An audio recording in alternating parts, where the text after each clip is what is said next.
आता आपल्याकडे एवढी मोठी मेजॉरिटी आहे, याच्यामध्ये कायद्यामध्ये सुधारणा होणं गरजेचं आहे। आणि हे सुधारणा होत असताना आज अनेक सदस्यांनी सांगितलं ऑनलाईन रमी असेल, बिंगो असेल, असे निरनिराळे प्रकार या राज्यामध्ये होत आहेत।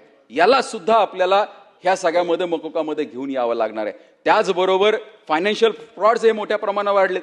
अध्यक्ष महोदय, माझ्या मतदारसंघामध्ये सिस्पे नावाचा एक प्रकार चाललेला आहे। शेकडो कोटी रुपये लोकांचे त्यामध्ये गुंतलेले आहेत आणि जर हा सिस्पे फेल गेला तर माझ्या मतदारसंघ परत एकदा 10 वर्ष मागे गेल्याशिवाय राहणार नाही। कारण अनेक शेतकऱ्यांचे पैसे त्याच्यामध्ये, शेतीच्या दृष्टिकोनातून आज आमच्या सरकारने इतकी मोठी कामं हातामध्ये घेतलेली आहेत। एआयचा वापर हा ऍग्रिकल्चर मध्ये कसा करता येईल या दृष्टिकोनातून खरं तर प्रयत्न चालू आहे। कारण शेती ही निसर्गावरती अवलंबून आहे, कोणी प्रेडिक्ट करू शकत नाही। पण एआय ज्या पद्धतीने विकसित होत आहे, उद्याचं वेदर हे प्रेडिक्शन करू शकतात, उद्याचा येणारा काळ हा प्रेडिक्ट करू शकतात। त्यामुळे उद्या आमच्या शेतकऱ्यांना कुठेतरी दिलासा मिळू शकतो, त्यांचं नुकसान टळू शकतं। या दृष्टिकोनातून जो सरकारने प्रयत्न केलेला आहे याला थोडासा आपल्याला वेग घ्यावा लागणार आहे। मी मगाशी सांगितलं, धन्यवाद अध्यक्ष महोदय, देवाभाऊंच्या नेतृत्वामध्ये हे सरकार सक्षमपणे काम करत आहे आणि उत्तम पद्धतीने काम करत आहे। आज अनेक सदस्यांनी सांगितलं ऑनलाईन रमी असेल, बिंगो असेल, असे निरनिराळे प्रकार या राज्यामध्ये होत आहेत।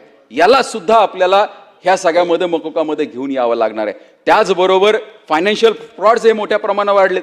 अध्यक्ष महोदय, माझ्या मतदारसंघामध्ये सिस्पे नावाचा एक प्रकार चाललेला आहे। शेकडो कोटी रुपये लोकांचे त्यामध्ये गुंतलेले आहेत आणि जर हा सिस्पे फेल गेला तर माझ्या मतदारसंघ परत एकदा 10 वर्ष मागे गेल्याशिवाय राहणार नाही। कारण या सभागृह जितकं मन लावून काम करतंय याचा संदेश संपूर्ण राज्यामध्ये, संपूर्ण प्रशासनामध्ये जाणं गरजेचं आहे। ज्या तळमळीने आपण या ठिकाणी प्रश्न मांडतो त्याच तळमळीमध्ये या सभागृहाच्या बाहेर असणाऱ्या अधिकाऱ्यांनी सुद्धा आपली जाणीव ठेवली पाहिजे, एवढीच अपेक्षा या ठिकाणी व्यक्त करतो आणि थांबतो। अध्यक्ष महोदय, धन्यवाद।